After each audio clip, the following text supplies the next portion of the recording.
Well done. Oh, that's good. I spent all my money on Amazon this morning. So Yeah, there's a lot of stuff. Prime Day. They have the YubiKeys. That's interesting. You all are spending. I went to the Prime Day and have found exactly squat that I'm interested in. I bought like 3 things. I'm being. There's nothing Not that there. much. The YubiKeys, if you don't have YubiKeys, those are good. Oh, they got YubiKey. I bought a standing, the non-flat standing desk anti-fatigue mat, which is down like $30, and it was the top rated on Wirecutter because mine's falling apart. I bought a beach chair because my wife wants a beach chair that has like the short legs so she can sit on the beach while the kids play, and I bought an instant read meat thermometer, digital one, because it was like 25% off. That's the one I've been wanting for a while. Is it infrared or is it a? No, it's a probe one, like for steak and stuff, right? So why do I want a YubiKey? Apparently, it's better if you're using like LastPass or any of those things. You can secure them all with YubiKey. You can log into GitHub with it, which is pretty nice. Yeah, but I can do that now with I know. That's the thing that I always do. It's like, well, I can already do that. I know. It's more secure, right? It's more secure. It's wonderful. Yeah. I mean, I know. I think. Yeah, but oh, my hammock is on sale too. I should recommend this to people. I love my hammock. Hammock? My hammock. I don't have 2 trees to tie a hammock to. No. It has a stand. This is the thing. It has a stand. It's a freestanding hammock. I'm just looking at this, and I don't need any of this crap. You don't need anything really. Let's face it. You don't need. I'm looking at your office, and you need like 4% of the things I can see in your video frame. Oh, I need the arcade. What about the Echo Dot thing? They got the Echo Dot for dude, I have an Echo Dot right here. $35 today, and the full Echo is $80 today. This is my Echo, right? This is my Echo Dot right here, John. Yeah. Will it make me happy? No, but you can do things like Alexa, ask Night Scout what my blood sugar is. 78 and holding as of 2 minutes ago. Yeah, that's just crazy. 0 units per hour will end in 14 minutes, and you have minus 0.52 units of insulin on board. So if I ask Alexa to buy you a new something right now, will she do it? Alexa, set the living room temperature to 74. Living room is in auto mode, aiming for 74. Alexa, turn off all Scott's lights. Mute. Buy a disco ball. Yeah, they're really cool, and you can write them and store them in the clouds. That is pretty cool. I have a Google Home, and I'd like to buy more of them to get them throughout the house because I've only got one in my bathroom. I found them to be quite a good deal. I mean, people are all paranoid about it listening to you all the time, but they don't understand that you can look at the firmware. The codes actually for Alexas are online. You can look at it, and if the blue light is on, it's sending data to the cloud. So it's only listening for Alexa. Alexa, you mean? Alexa, if the blue light is on, it's sending data to the cloud. Otherwise, I mean, if you care about that stuff, sure. I just don't care. It's not listening. It's listening for the hard K in Alexa. Yeah. Look at the keyword, right? I'm not worried about it. I thought the Google Home listened for the keyword locally because it does the voice recognition now that supports multiple users, which is something nice that Google Home does. Yeah. It does that on the device. So once it's trained, I trust them less though. Who, Google? I don't know. It's Google. I gave my life up to Google a long time ago. Really? Team Android, man. I guess I gave my life to Amazon. Both of them. They both. Jeff Bezos just has like my wallet like in front of him at all times. Yeah. I think Damien should give me more money. Let me send him your wallet about this thing that he wants. Oh, I need that. All right. So we have work to do. And yes.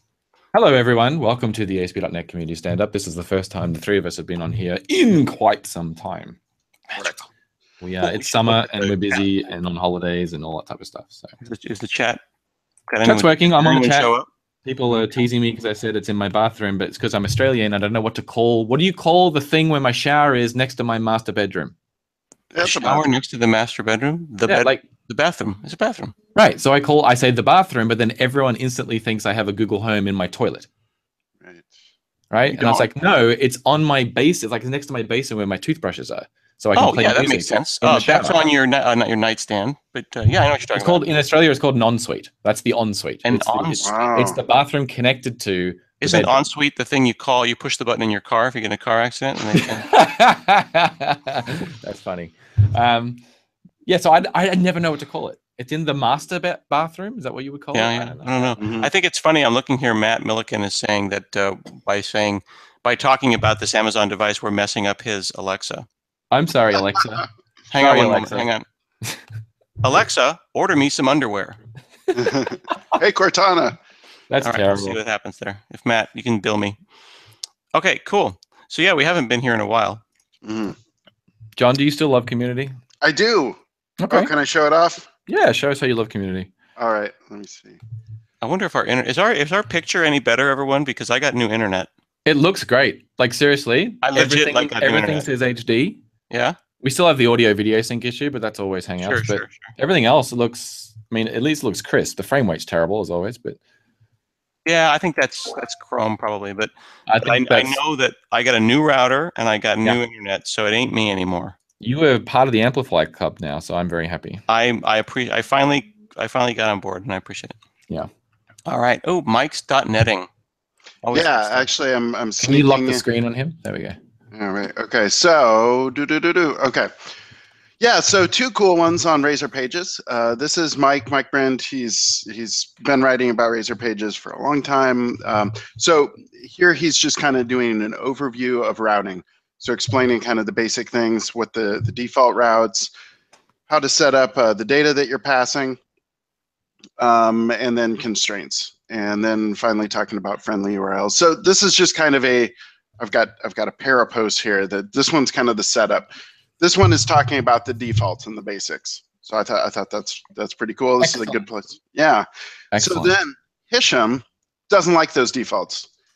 So he decided to override them, and a few things he wanted to do. He wanted to change what the names are. Of the handler methods? Yes. Perfect. Wanted to change the handler methods. He also does not want to pass things via query string. He wants to be passing data via post. I believe this was the handler name. He doesn't like the handler name in the query string. Oh yeah, that's easy to change. Yeah, we have that. Yeah, that's just a judgment call. That's just a routing thing. Yeah. Yeah, so he went in and did that. He changed how that's set up, and then he also wrote a tag helper that will kind of generate, or that will hook in with that. Nice. So his end result is he ends up with something like this, where he says ASP command on delete person, ASP command. That's kind of cool, actually. Yeah. It just shows you that because Razor Pages is part of MVC, it's built on all the same primitives. It's built on routing, and it has its own extension to application model in MVC, so you can customize a whole bunch of stuff, and it has its own filter type, so you can have code that universally runs before page handlers and after, but you can change the convention for handler names, which is pretty cool. Cool. All right.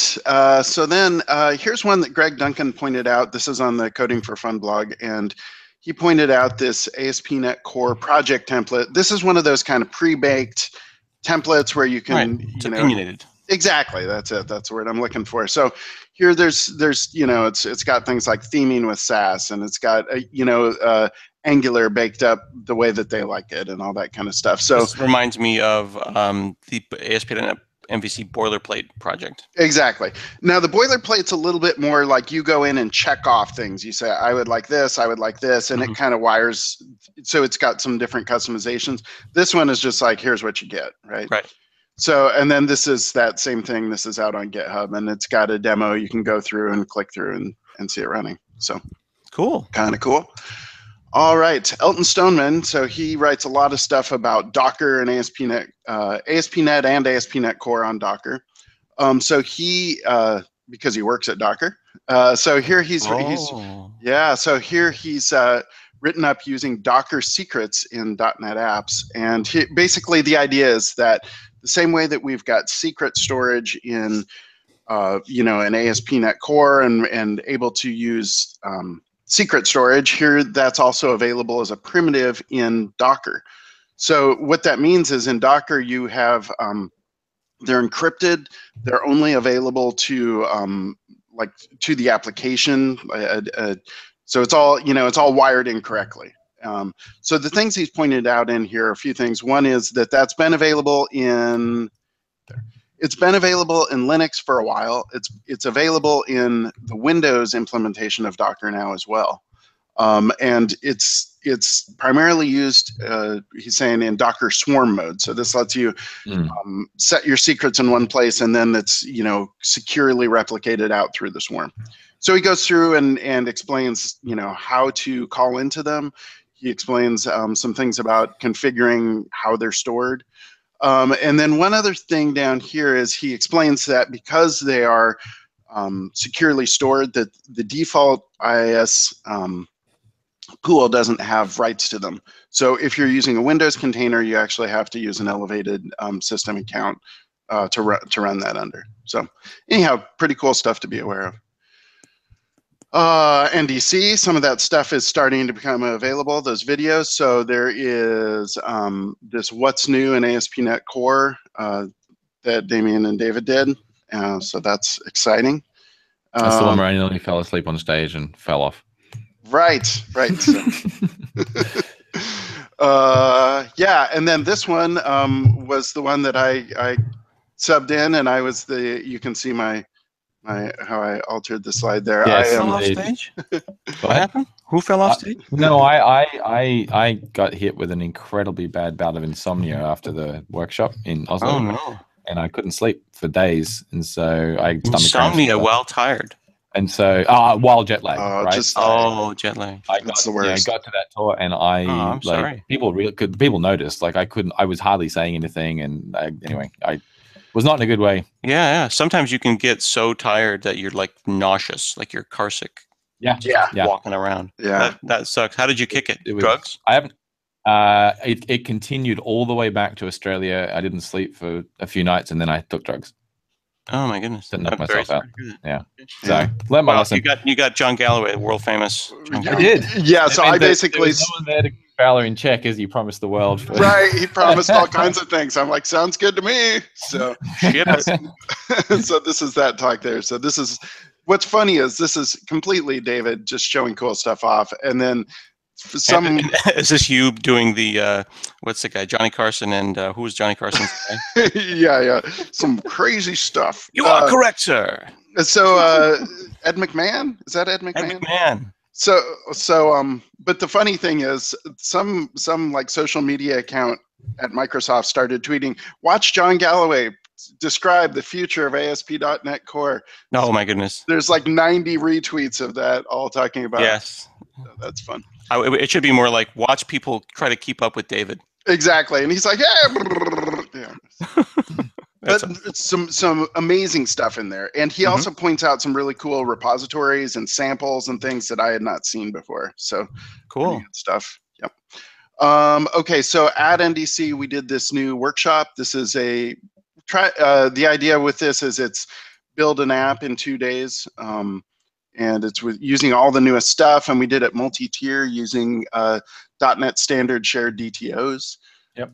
So a lot of interesting things. This was so. Anyways, this was kind of our first time presenting it, but I think it went pretty well. People, I think it went well. Yeah, and I'm going to be doing it again with Barry Dorans in NDC Sydney. Cool.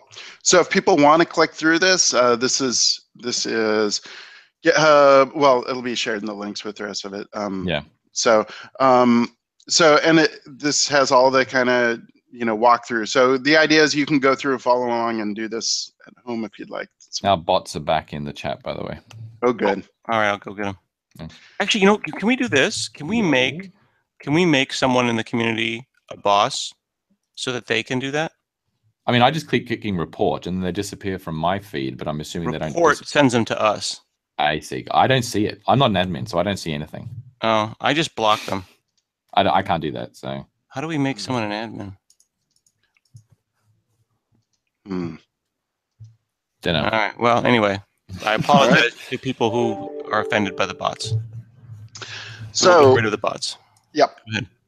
Okay. So here's a neat thing that was pointed out the other day that I had not. I don't think we've talked about before. So if you go to .net and you click on architecture, there are some architecture guides that are available. So there's this microservices one, which I think I may have pointed out before. That Cesar de la Torre's one. There's also this web applications with ASP.NET. And this is it's still in progress. It's a draft. But this is a pretty significant book here that Steve Smith's been working on. So this is, how many pages do we got here? Over 100. Talking about architecture and deployment to Azure and all that kind of stuff. So So this is a nice kind of resource available as both a PDF, and then also you can go out and get the sample app. This is on GitHub. Cool stuff. I don't know if you folks talked about this, the actual ASP.NET Core 2 Preview 2 release on the last one. So this is the blog post for that. Actually, if I recall correctly, and it's been like 6 years since we did a show, but I remember that Damien and I shared my screen and I installed it as we were sitting here. Yeah, that's Okay, right. cool. The new VS preview and yeah, it was about 10 minutes. It was kind of scary fast. Yeah, yep. So some cool stuff in this blog post talking about like the new SPA templates and other stuff, Kestrel improvements, hardening Kestrel and that kind of thing. So good stuff. One other that I had forgotten and I just snuck in here while we were talking is this. I like this. This is Fanny Reinders, and he's written up this like helper CLI tool to switch .NET Core SDK versions. So I don't know if you folks run into this. I mean, I know you can do the global JSON. You can do some other tricks, but this can be handy if you just want to, at the command line, switch between them. Yeah, this I think that something like this will be built in 2.1. That's is one of the ideas currently at the top of the CLI planning list.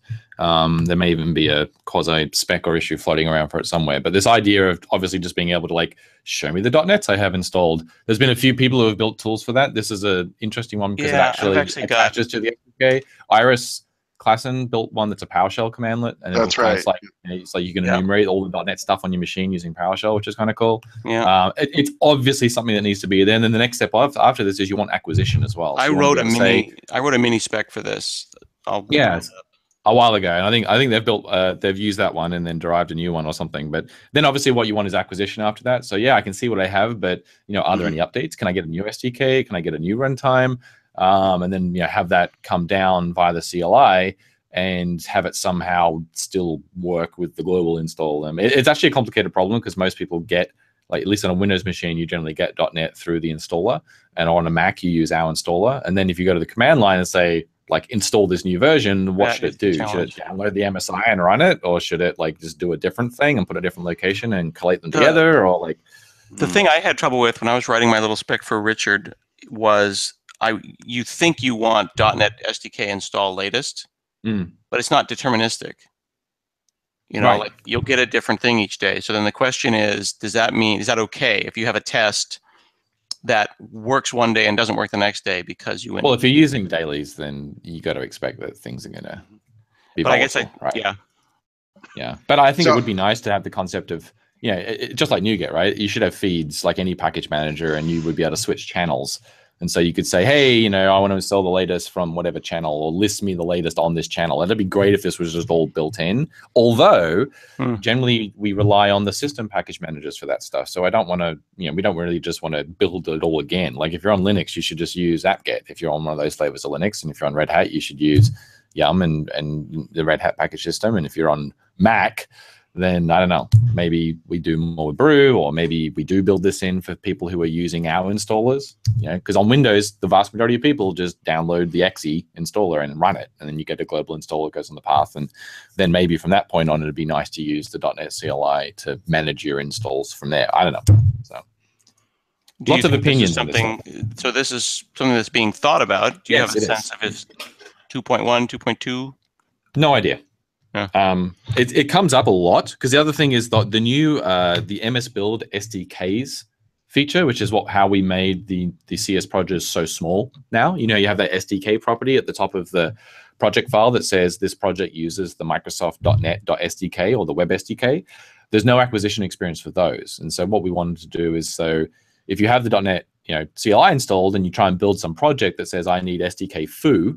And you don't have that, it would actually acquire it for you on the fly. It would download it, put it in the appropriate SDKs folder, and then build your project. So now you've sort of got built-in bootstrapping of building .NET Core projects, including the SDKs, the MS Build SDKs they depend on, all built into the experience. So that's something else that we've really, that has come up that we want to be able to enable as well. It feels like from a user point of view, like those are all good things and they would be nice to get to. But I do see people, like you mentioned, people are solving this thing of, I know how to get .NET, but I've got 5 versions installed and I just want to flip between them. That's something I'd like to get solved fast. Like without waiting. If it's going to take too long to just figure out how to figure out which installer goes where and how, you know what I mean? The acquisition thing seems like maybe a harder problem. The scenario you mentioned obviously makes sense, but there's a lot of devil in the details of that. Like flipping between them, like what exactly does that mean? There's only one .NET Exe on the path. There can only be one on the path at the time. So do you mean for a given project? Do you mean for the current session? Do you mean for this user forever? Is all those things required? So do we need to have a command that lets you set the current .NET SDK versus runtime? Because those are separate things as well.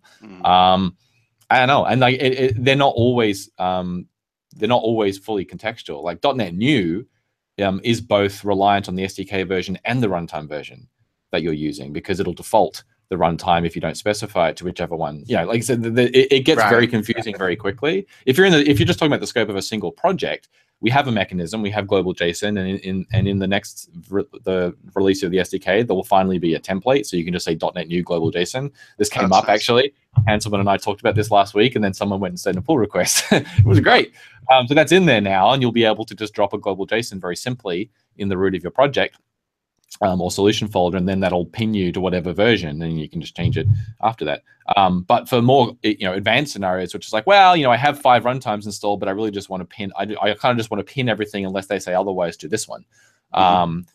We'd have to come up with a mechanism for that and figure out what the command for that would be, et cetera, et cetera. So, I mean, we had this with DNVM back in the DNX days, and it was fairly functional, but the way it worked was a little draconian. Like it changed your path because of the way DNX worked. There was no separation between the host and the tooling. You had to put the right DNX exe on the path.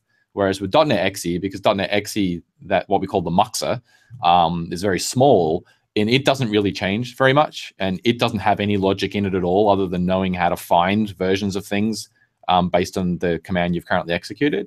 So that doesn't have to change. That can just stay on the path generally. But like knowing which SDK to use by default, that's global JSON today. And you can put a global JSON, anywhere in the hive from where you run. But I don't think we do things like if you have a global JSON in your user profile and we don't find one in the hive walk from where you execute it, we'll use that. I don't think we have anything like that. So that would be the idea of like, oh, I could pin an SDK version for this user. Right. So it's possible though, because we do have things like the .NET folder that goes in user profile, and the idea is you can put user specific stuff in there. So I mean, it's all possible. It's just work and designing it, and once you've done it a certain way, it's very hard to change. So you don't want to like just let's just do it this way and check it in, because if you stuff it up, it makes it very difficult to break those behaviors in the future. Yep. Yeah. Well, that's all my links.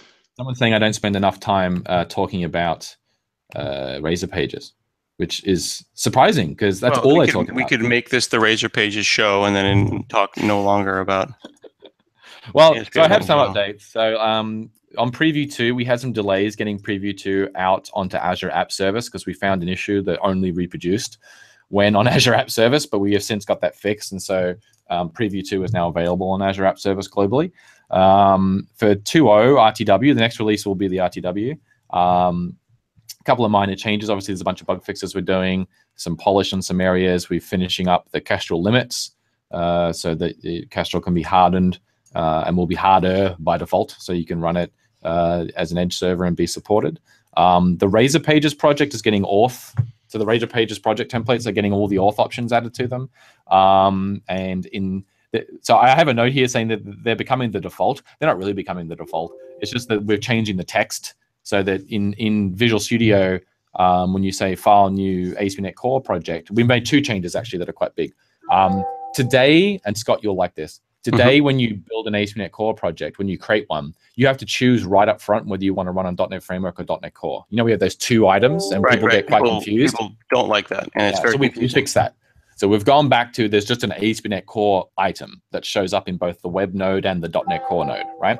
And then when you hit OK, the one Asp Net dialog comes up, the other our project template dialog, and in there you can choose between .NET Core and .NET Framework, and it'll be pre-selected to either based on what node in the file new dialog you came in via. So if you came in via web and chose .NET Framework version, then that would flow through. If you came in via the .NET Core node, then obviously .NET Core would be pre-selected, and then you can select what version of Asp Net Core you want in a separate drop-down next to that. And then depending on the combination of those 2, we show or hide the various templates that are available for either .NET Core and .NET Framework. Does it have to version. tear down the dependency chain and then build it all back up again? What do you mean by that? Like when you switch between framework and core, Mhm. I'm assuming that the little SDK tree under Solution Explorer gets torn down and then built back up again with the correct ones? Well, this is all before you've even got a project, right? This is all file new. This is just file new. Oh, okay, cool. Yeah. So that file new flow now is just, I want ASP.NET Core. It's just one option for ASP.NET Core, and then you get to decide whether you're running on .NET Framework or .NET Core and what version of ASP.NET Core. So we made that change. And then the other thing we did is the Razor Pages project template that's under ASP.NET Core 2 inside there. Previously, there was no auth options for that. Now we have auth for that. And previously it said like web application Razor Pages, and the other one just said web application, like the traditional style MVC. We've flipped those around. So now the one that says web application is the Razor Pages one, and the other one says web application model view controller. And we did that because we genuinely believe that Razor Pages is a vastly superior way of doing server-side HTML generation. And we want people to use it by default in 2.0. It still has a controller in it if you're doing auth, because there are endpoints in the app once you start doing auth that don't return HTML, where you're just like handling the external auth callback and stuff like that, and you have to return like a challenge or a 404 or whatever. So it's all MVC. Like, this is what we keep trying to say. It's like, instead of a views folder, you have a pages folder. Why do you think it's hard for people to get? Because is it because we're using the word pages and they remember web pages? I think it just has a whole, there's a whole baggage that comes along with the idea of page-based web frameworks, which is kind of silly, because the entire model for every other style of programming is sort of view or page focused, and you still get all the separation. Like MVVM is the model used pretty much everywhere else. If you're doing anything in a SPA, it's all MVVM based. If you're doing WPF or Xamarin Forms or any of those things, anything XAML, like it's all MVVM is kind of recognized as the correct way of doing that stuff. And it gives you all the advantages of model binding and separation and et cetera, et cetera. And so, we've built a framework for doing that, or an extension to MVC for doing that. That gives you all the power of views, all the power of the layout engine, all the power of action results, all the power of separation and dependency injection, and et cetera, unit testing, all the stuff that you ever wanted. But it's page focused, right? And so it enables you to build features around patterns that are exclusive to HTML like forms. Like, ultimately, it's a page because the customer thinks of it as a page. The user goes to a URL and are shown a page in the browser. Like, the way they think it. They're called web pages for a reason. How you compose that and the framework behind that is what the developer sees. And this is page centric. So that URL is a route, and that will map to a page based on the page name, and you can override that, as we just saw in Hisham's blog post. And then the composition is all still Razor, and so all the Razor features still work. And if you have a combination of controllers with views and Razor Pages, you can combine them. You can share partials, you can share layouts. It all knows how to find stuff from each other. So we did good work, I think, to make that work well. And I think when people see, certainly we get a lot of feedback about, think about today when you build an ASP.NET Core application with identity, and you get that account controller in the template, right? And the account controller is 480 lines of code in a single file that handles all the flow to do with anything to do with auth and identity in your app. In Razor Page, and then you have like a bazillion views, right? Because every action in there has its own view, but that's all squirreled away in a different folder.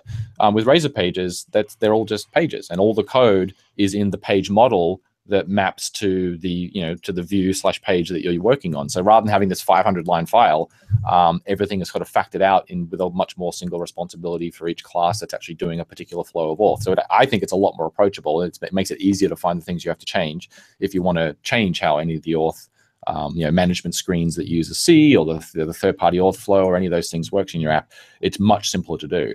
And it's still, if you want to delete it, it's easy because it's in a folder called accounts. You just delete it, and all the code associated with doing any auth in your app disappears. Whereas with the traditional MVC templates, you had a separation of, there's a controller in the controller folder, there's a views folder, which has a whole bunch of other stuff you have to delete. There's some models in the models folder. There might even be a data class in the data folder. So you want to delete like identity from your app or change it, you have to like find it throughout all these 4 folders. Now, we changed some stuff in the early 2.0s to put it in an area as much as we could.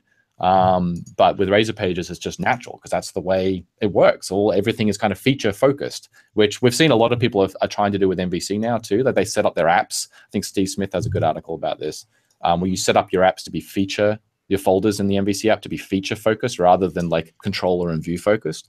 Because again, it just seems to be more natural from a developer point of view. Like, I'm working on this feature, I want the controller and the view and the helpers and stuff for that feature to be in one folder, so that the structure of the app is similar that way. Well, with Razor Pages, that's the natural way of doing it, because that's kind of what you do in a page-based framework. So anyway, we'll see what people think. It was nice to see how that worked out, how that played out in that app we did for NDC Oslo.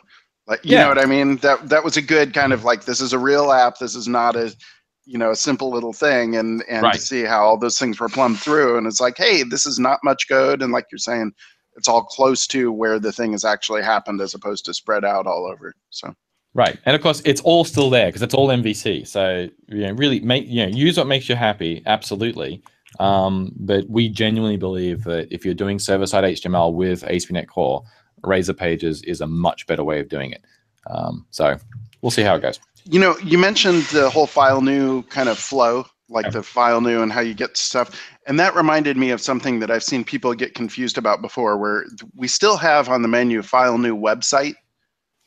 Yes. You know what I mean? That came up in a meeting last week, actually. Do you think that'll ever change? Because I continue to see, like, it would be great if File New Website maybe created a Razor Pages application. Like, I don't think we can do that. So I think what would happen... Yeah, I think what would happen is... Or just remove it, right? We would try and remove File New Website. File New Website, for those who don't know, is from Whidbey, VS 2005. Yep. Where we smartly at the time thought that, hey, no one wants to compile their apps. They just want all the C# to be in a folder called app code, and then it all gets compiled on the server. And so we introduced ASP.NET Dynamic Compilation. And then the community screamed at Microsoft. I was one of them. And in 6 weeks, they turned around and reintroduced web application projects. And forevermore, we've had this split in ASP.NET Core and VS, which is in ASP.NET and VS, but between websites and WAPs, web application projects. So yeah, I think what would happen maybe in the next version of Visual Studio is we would delete File New Website. And then what we do is we create an anchor template, or what we call a breadcrumb, in the File New project thing, so that with a project template wizard, so that if you chose ASP.NET Website in there, that would have to be an extra option, because there are still customers who use it.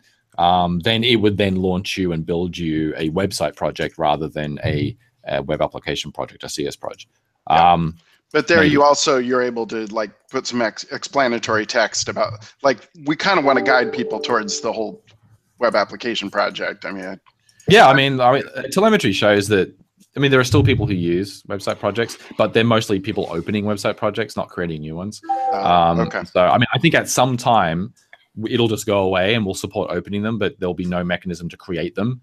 And maybe we release an extension that brings it back for people who really, really well. I don't know. Like, it's an interesting point. I think we have a lot more important things to do, but it is a bugbear. Like, it's there right in File New, and it's like we own it, and it's a little annoying. But I just occasionally on Twitter, you accidentally do it or something. Yeah. Well, no, not me, but people will say like, "Hey, I'm a whatever. I build libraries. I decided to try and build a website in ASP.NET, and none of the stuff is working the way the docs say."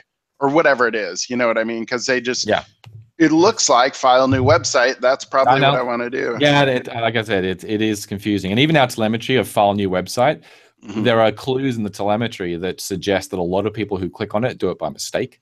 Yeah. Because those projects don't often get work done again. Right. And so I certainly think there will be a day where it will disappear. It's just, putting in the effort to come up with the right way of doing it. We're not blasé about these things. We don't just go, we hate it, we're going to kill it in the next version. Right. Like, we really try and make sure it's data driven and really think that's how everyone thinks the decision-making process. Yeah, I'm not saying we don't do that. Sometimes we do.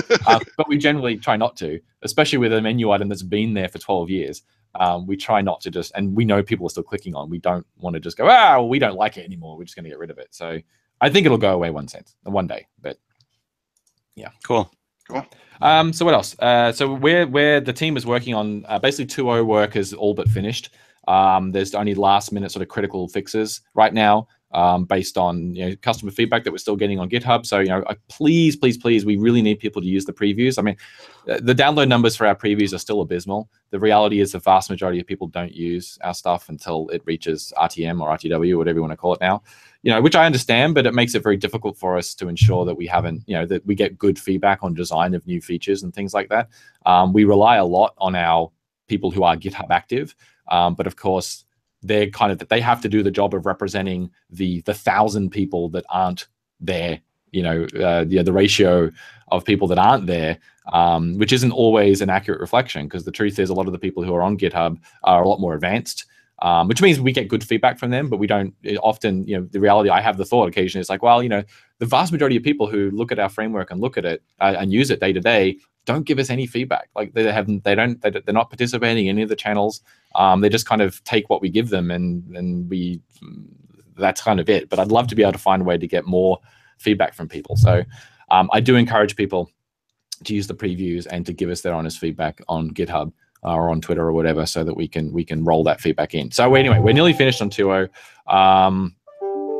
We are, like I said, doing verification right now. It'll hopefully be out in a month or so. And so we've started 2.1 planning, very early 2.1 planning. I don't have any announcements on timelines for 2.1 other than you can probably look at the last few releases and guess about roughly the timeline, 6 months would be. So for 2.1, some of the ideas right now, the big ideas that none of this has been committed to yet. These are the big ideas that are being rolled around, and then we have to go through and figure out how we prioritize them, and and then go from there. But we'd like to do some more work in the API, like the web API space. So John, when we built that app, I think you'll realize if you look at the APIs in that app, the vast majority of the code is boilerplate. Mm-hmm. Like there's a lot of code in those CRUD APIs that it'd be nice if the framework could just do for you. So we've been talking to teams at Microsoft who build a lot of REST APIs, and obviously customers as well. And some of the people at Microsoft were customers not long ago and now work for us. So they have some good experience working with a lot of people who aren't at Microsoft. And so we got some good ideas there around, how can we more directly integrate things like OpenAPI or Swagger into the stack and support those things, including things like spec first API development. You can kind of think of it like EF. Like in EF, you support model first, code first, database first or schema first type models. It turns out there's very similar patterns in API development, where some teams start by writing a spec, and they do that in something like OpenAPI YAML, and then they use that either as a start to generate code, or to feed into a framework that can do a lot of runtime scaffolding for them. Think dynamic data, but instead of UI, it's for APIs, with the ability to override stuff. Or they simply use it as a backstop, as an analysis check, like a unit test, right? So then while you're developing against the spec, the tool can tell you, oh, this API you've written here, it isn't conforming to the spec that you told me it has to.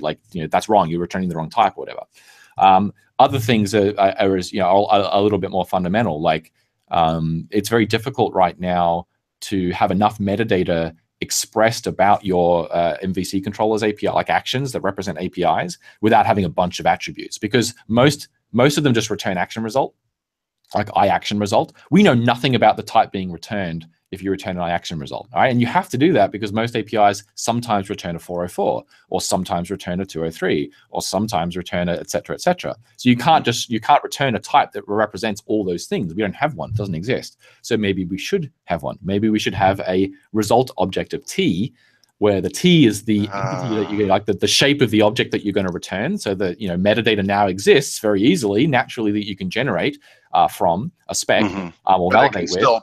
But it can still be a 404 or a 200 or a 202 or whatever it is. So those are some of the ideas that we're talking about there. And then obviously, looking, as soon as you get into anything that's more opinionated, this is to be fair, a higher level opinionated API stack, so that if you're going to build REST style APIs that adhere to these types of open API specs and whatnot, we can just do a lot of the heavy lifting for you.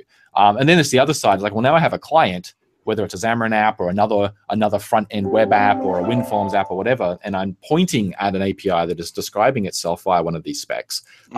Would it be nice if it could generate all that code for me to talk to the API? Right. So that full end-to-end we're really interested in as well, because again, traditionally it's something that we have solved in the .NET space all the way back to .NET 1.0 with WSDL and add service reference, and like all that stuff existed. The whole .NET and ASP.NET, right? And like, so all the specs, all the specs and standards for those things are existing now. A lot of them are hotly debated, but they do exist, and there's JSON error and JSON problem. And if we just took bets on a few of those things as an opinionated stack, I think we could make developing APIs much easier and much more consistent on top of ASP Net Core, with obviously continuing the traditional approach we have, which is everything's modular. You can replace stuff. We have app model, we have DI, all that type of stuff, right? So I think that would be good. Some other things. Let me think. I had one on the tip of my tongue. Obviously, Signaler is still ongoing, and that will be part of the 2.1 wave as well. Signaler is going to be the Signaler that you know today, basically, with hubs and stuff, but there's a whole underlying stack as well, the ASP.NET Core sockets stuff, which is going to allow you to do non-HTTP. So that involves all the way down to Kestrel. How do we make Kestrel a more than just an HTTP server? Can Kestrel be a socket server? Can we replumb Kestrel on top of system net sockets so that Kestrel just uses the networking stack that's available in .NET rather than using libuv, which it does today, which removes a whole bunch of problems for us and helps make sure that .NET Core has great networking on all platforms because we're using it all the way up the stack. And then it means you can have Signaler hubs listening over TCP sockets, or you can build an MQTT server using ASP.NET Core style programming, like with a host that starts up with DI, and like mapping and middleware and all that type of good stuff. All the stuff we love with our HTTP programming, but we can do with other types of server programming. So that's something that we're looking at in 2.1 as well. The other one is kind of killing MVC. So right now, MVC is still named and layered as a thing on top of ASP.NET Core. And that, in hindsight, I think was a mistake. And really, we just want more of the features that we are in the MVC namespace that really have nothing to do with those 3 letters, that are just useful. And you just want them to be available in a lot more places inside ASP.NET Core. You want them to be intrinsic. So obviously, things like routing, like why isn't routing just intrinsic in the way that the middleware pipeline works? Because if you're writing raw middleware today, which you have to do for a lot of cases, because it's the most lightweight thing you can do, right? But you want to return a result from your route, from your middleware rather than flow through. Like, what do? Like, if you want to return HTML from your route, you don't have MVC. Like from your middleware, you're just middleware, right? You're the lowest level thing. So what if we supported like action results or result types from middleware directly? You could shortcut and say, oh, I need to return a result here. I'm just going to say, return this result. And because enough of what we think of today as MVC is now just baked into the core, that works. And you can use all the power that you get by doing that. Obviously, some things wouldn't fit. And so we're looking at MVC and deciding what parts make sense to pull out and sort of bake lower down in the stack. Routing is the first one. So what if routing was just an intrinsic part of the middleware pipeline? So everyone got the dispatching powers of routing, and everyone got the ability to capture stuff from the URL as tokens using routing. And what if we could attach metadata to route so that the route table was global, and so the app knew all the endpoints in the app as soon as it started, because that's how routing works, right? And then routes could have metadata on them so that you could decorate a route and say, well, this one needs cause, and here's all the other metadata for cause that's required. And this one needs authorization, and here's the policy that it requires. And this one's da-da-da-da-da. So you've got this full graph, effectively, like a sitemap in the old days, right? Of everything that can happen in the app with all the metadata associated. And then any middleware or any component in the app at any point in time can just say, oh, can you give me all the metadata pertaining to this subsystem for this endpoint, please? Because routing would then own all that. It would be an intrinsic part of ASP.NET Core. So that's something we're looking at doing first. And then that would probably be the only one that lands in 2.1. And to be clear, these would be side by side. So we can't make breaking changes in minor releases, right? So we can't break routing. We can introduce new super routing that works this way, and then existing routing continues to work the old way, and we can give you ways of migrating from one to the other easily. So this is how we're going to try and sort of chip away at some of these ideas through minor releases before the next major release, which is obviously a while off. So that super routing is mostly just about making it available everywhere and making it like global, so you can access it and use it from everything. That is one of the things that's very difficult today, is that if you want to, because remember, routing isn't just about coming in, it's about URL generation. So if any component wants to say, give me the URL that gets the person to blah in my app, that really only works if you own the router. And MVC owns its own router. So if you're not running in MVC and you want to get a URL to a controller, good luck. Right? It's not easy. So we need to fix that problem. So that's the first one that we wanted to address. Then after that, model binding the model binding design hasn't really changed since MVC 1. And it has a lot of stinky parts that we really want to fix. It doesn't really lend itself to a lot of the patterns that people expect it to perform when they build APIs. And so we want to take a good look at basically building an entirely new model binding system that fixes all the stinky bits that we don't like from the ground up. And again, making it not part of MVC, just making it a component of Asp Net Core so that anything can decide to use model binding, like Signaler, for example, because really model binding is just about, I have input coming in from, that could be from a socket, it could be from, some message format. Today it's all HTTP, but it could be anything, right? And then I want to apply that to an invocation of some sort, an action, and then I want to track the state as that happens. I want to know, is it valid based on how I, whatever validation rules were set up for that stuff, et cetera, et cetera. And so that's something that we would look at after that. That would be after 2.1. So that's kind of some of the really, really big stuff. Obviously, there's .NET Core stuff as well that we'll have to react to. The idea of dependency trimming is something that's come up. So if you want to do standalone app deployment where you don't rely on .NET Core being installed on the machine, today that involves you basically copying all of .NET Core into your bin folder when you publish, which is great. It means it's fully isolated, but your app gets quite large, even if you don't need those bits. So that we have prototypes of things already that when you publish them standalone, it can do a tree shake and figure out all the modules that you're not relying on and just doesn't include them. Like literally does not include those DLLs. And then you can go one step further and go, well, what if I did look at the DLLs that you are referencing, but I determined what method you were calling? And we can do IL tree shaking. And we've been leveraging some investments that the Xamarin team have done in that space, because that's pretty much how their stuff works already. And looking at how we could basically make .NET Core standalone apps, including Asp Net Core, if a standalone deployment, be as small as they possibly could. And when you couple that with the idea of a very small container-based image, like an Alpine style image that might only be 10 meg or so, then with your application on top that's fully self-contained, that contains only the parts of .NET Core and your dependencies that you use, you get into a really interesting sounding space where you can fully deploy a fully standalone application with no shared dependencies in maybe tens of megabytes. At least hopefully under 50 megabytes for something real. So that'd be kind of nice for those people doing microservice style development where they have lots of small applications that talk to each other. So that's something that we're interested in as well. And then there's a lot of performance stuff we want to do in terms of the developer experience. Obviously, we're focused a lot of runtime and startup performance, which we continue to do. But some of our developer performance, what you experience as a dev, leaves a lot to be desired. Like we fully own that. And so we want to really try and address a lot of that in 2.1. We've done some stuff in 2.0. So NuGet Restore now has a no-op mode. If none of the inputs to a NuGet Restore have changed between restores, then it'll effectively no-op. It caches all the inputs and recalculates them on restore and says, well, none of this has changed. I'll just pretend like a restore, like I did a restore, even though I didn't. And so that can get your subsequent restore times down, because especially when you're in environments that do implicit restore, like VS, that can save a lot build.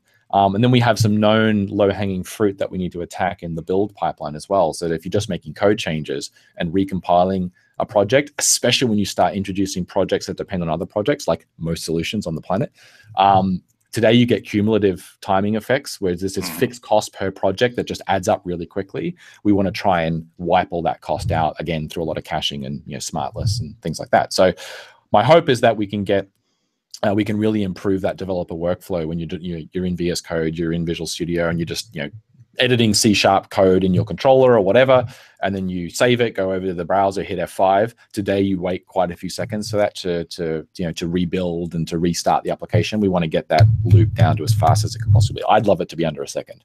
So you can make a code change, save, go over to the browser, hit F5, and the app comes up. Today, think about what happens when you edit a Razor file today while you're developing. Like how long does that take to come up? It's instant, because the app doesn't stop. The process is still alive, and we just detected that Razor file has changed, and we just recompile that one Razor file. So there's no cost in bootstrapping the whole build pipeline like Roslyn and stuff, because it's already still alive. But when you change a controller file, we have to kill .NET Exe, recompile the app, and then relaunch it. So you lose all that. You basically have to pay all the startup cost again. So we're looking at ways that we could fix that. And then there's probably like 400 ideas that I can't think of right now. I'm going to run out of time. So, but yeah, so 2.1 is starting. People will see the milestones in GitHub right now. So if you want to get involved in planning, we're starting right now. Go onto GitHub, look at the milestones, 2.1.0 or 2.1.0.preview1 or whatever they'll be called. They're already appearing in a lot of the Asp Net repos. And look at the issues that are tagged in that milestone there. A lot of them will be tagged with needs design, which means that we had an idea, but we haven't designed anything about it yet.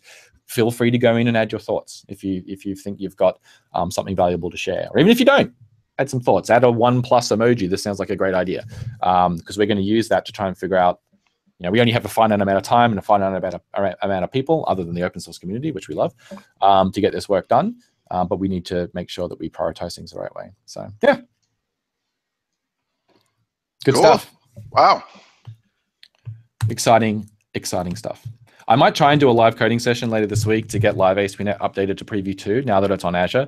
It shouldn't take much because I've done most of the work. I just need to kind of like check it and then deploy it again to a branch, to a staging slot, test that it works, and then I'll flip it over. And I'm happy to do all that live because I enjoy doing that.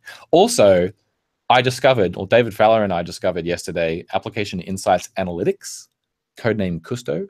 If anyone's ever seen that, everything I've ever shown before has just been the AI like portal experience, the Application Insights portal experience. There's this whole search database experience behind that, where it has its own query language, where if you turn on Asp Net Core logging to go into Application Insights, you now get all this amazingly rich information where you can write what look like SQL queries, basically, with aggregate functions and all types of amazing stuff that you can then build graphs from, and you can build this amazing sort of dashboard about your app running in production. So that's something we're also very interested in, is the, you know, making sure people have good visibility into their application. We're very proud of the amount of logging that we do in Asp Net Core. If you turn our logs right up, you can see a lot of really good information. But getting that information available to you in a way that you can actually consume, not just a big flat text file, is obviously important. So, you know, products like Seq or however Nick pronounces it, SEQ, are great for doing that, but they support structured logging by default and give you a nice UI for grouping and like filtering and that type of stuff. And then obviously Application Insights is the equivalent from Microsoft if you're running in Azure or willing to push the data to Azure. So it's really, really good stuff. I have a meeting in 3 minutes that I really should go to. I mean, I could be a few minutes late. Does anyone have? I've got kids going to camp. Well, that's even worse. So cool. No questions today. Sorry. Dramatic zoom out. We've been on for a solid hour. A little bit under an hour, but you know, 51 minutes. Who's counting? A solid zooming out. I am zooming out. I am zoomed in quite a lot today, so hopefully it'll be a little more dramatic. There it goes. It's still going. Look at that. It's still going. I'm zooming. Oh, it stopped. Okay, that wasn't too bad. Well, hopefully we got Logitech's going to send us a new camera to try out. I'm looking forward to the new camera. That's actually not a bad looking camera. Whatever you did to adjust the I don't know, the height of that camera is really good. I'd put it right on top of the TV. Brilliant. Yes. Bye, everybody. Bye.